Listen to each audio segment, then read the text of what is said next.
मोहम्मद फैज खान, तृणमूल कांग्रेस की शिकायत है कि जांच कोई भी करे, भारतीय जनता पार्टी भी अपनी राजनीति में कोई कमी तो नहीं छोड़ रही है। जब कल मुख्यमंत्री ने बोला कि अभी वहां पर हालात बहुत संवेदनशील हैं, गवर्नर को नहीं जाना चाहिए, तो फिर एनएचआरसी भी चली गई, वहां पर महिला आयोग की टीम भी चली गई, खुद गवर्नर भी चले गए।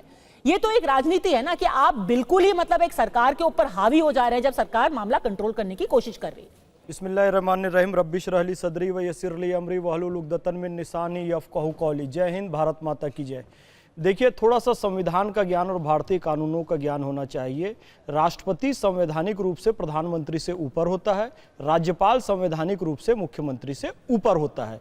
तो राज्यपाल को अपने शक्तियों का प्रयोग करने का बिल्कुल अधिकार है। यदि उसे लगे कि राज्य में कहीं भी शांति व्यवस्था भंग हो रही हो तो जा सकता है, और राष्ट्रपति पूरे देश में कहीं पर भी जा सकता है, उसको किसी से आज्ञा लेने की आवश्यकता नहीं है। पहली बात तो ये। तो राज्यपाल महोदय को लगा कि स्थिति बड़ी संवेदनशील है, वो गए, संविधान के तहत गए, और जाना भी चाहिए।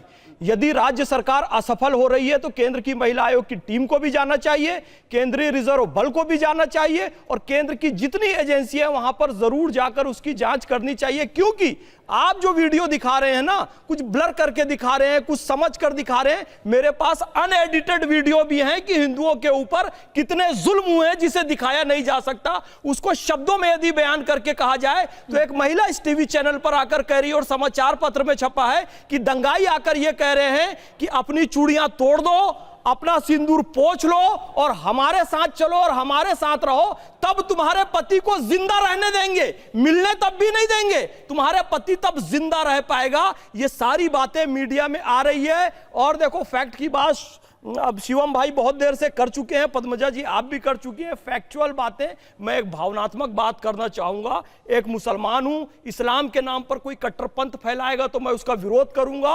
और हो ये रहा है कि संजय सरकार साहब, आप कितना भी मैनिपुलेट करने की कोशिश कर लें, इस्लाम के नाम पर जो कट्टरपंथ फैलाया गया, अधीर रंजन चौधरी खत्म हो गई, यूसुफ पठान आया तो आप कितना ही मैनिपुलेट करने की कोशिश करें, तुष्टीकरण की राजनीति करने की कोशिश करें, कोई अब्दुल खान यदि कट्टरपंथी बयान दे देगा तो संजय सरकार को हटा दिया जाएगा मुस्लिम तुष्टीकरण के लिए।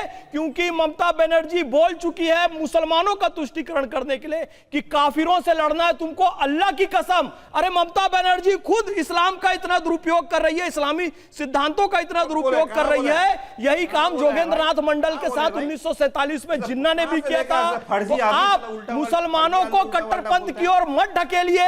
इस्लाम यदि शांति का मजहब है, मैं भी मुसलमान हूं, तो उसकी सही छवि पेश होने दीजिए, उसका गलत इस्तेमाल नहीं कीजिए। इफ्तार पार्टियों का, नमाज का, रोजे का, हज और ज़कात का, और बिल्कुल अनफैक्चुअल बातें आप कह रहे हैं। आप जितने वीडियो दिखा रहे हैं, आप शर्म की बात है, कह रहे सनातनी दंगा फैला रहे हैं, संघ वाले दंगा फैला रहे हैं, और शर्म की बात आप मुसलमान को फैला रही है, कह रहे हो अरे भाई इतने आपको जहर में आप एक मुसलमान हैं, एक फर्जी मुसलमान हो के आ गई, कहां से लगा गया, जैसे आशीष कुमार जैसे लगा लिए थे, उसी टाइप आप हैं। और कहना एक सेकंड संजय जी, प्लीज संजय जी को थोड़ा सा डाउन रखिए प्लीज।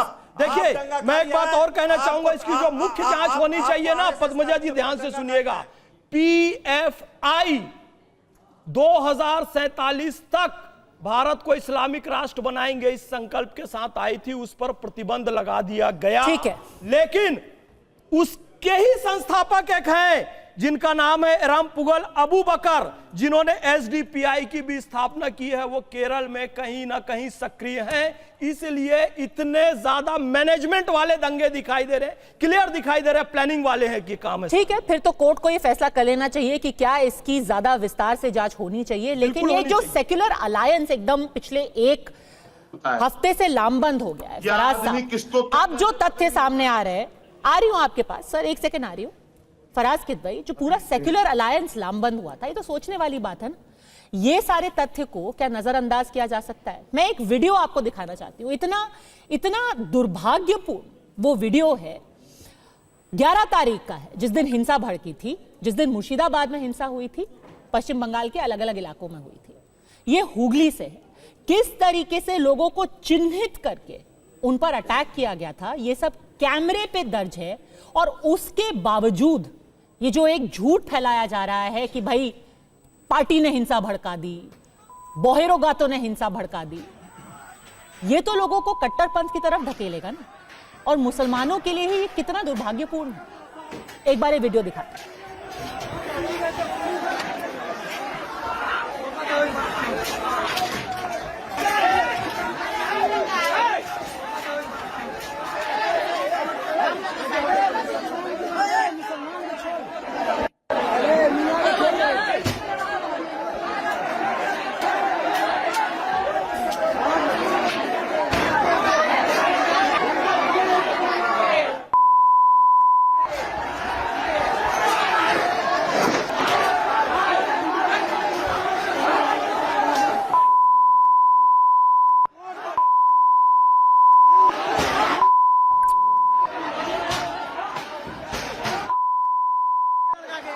बताइए फराज साहब, अखिलेश जी ने साफ साफ कहा था बीजेपी दंगा करा रही है, हम तो ममता दीदी के साथ है। ये सब दर्ज है, ये तो अब उसने बोला ही सेड शी सेड नहीं, ये तो कैमरे पे है सर।